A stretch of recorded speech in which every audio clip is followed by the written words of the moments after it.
far we've only done one human feeding study, one that's been published. Out 7 people, before the testing even started, checked out what was going on in their intestines, and they found traces of the transgene from GM soya, which is the transgene is the gene that they put into the organism. So the new gene, the novel gene that's gone into GM soya, it's in these people's intestines. It was in 3 of theirs, and 3 of the 7 were already infected by the transgene. Now, they says, Jesus, that's a little bit strange. Now, this is something that the advocates for this technology says wouldn't happen. You know, this stuff isn't supposed to survive human digestion.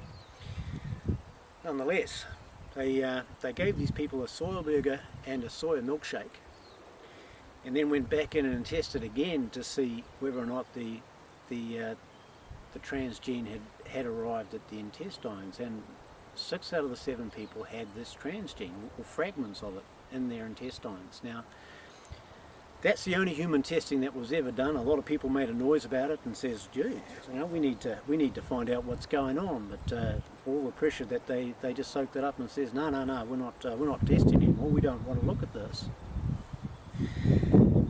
We know that it's in the feces from cows. We've tested the feces to say that the GM material has managed to get through a cow's digestive system and be in the stool. So we know it can pass right through a whole system and out the other side. It survives in the human saliva for an hour. It's been proven to be in the blood and tissues of different animals. So the transgene, the scientific implemented gene, is in our bodies. You know, most people have come across the additive of GM soya. It's in most of our produced food. You know, it's a unlabeled additive in the New Zealand diet.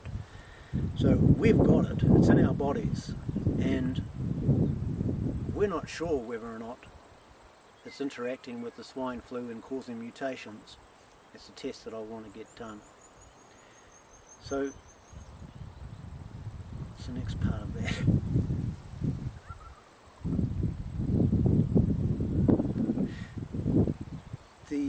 The head of the Russian virologists made a prediction that 1 billion people will die in the next pandemic.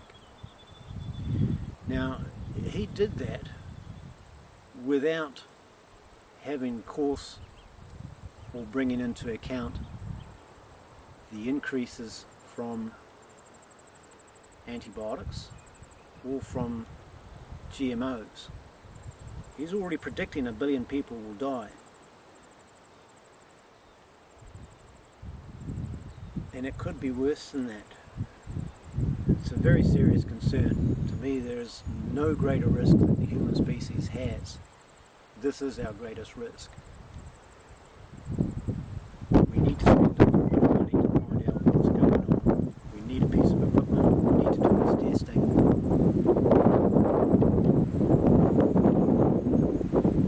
Take a look at the YouTube. Send it to somebody else. Let people know. The more people look at it, the more people will want to look at it. We'll get the word out and see what we can do about this. Thank you.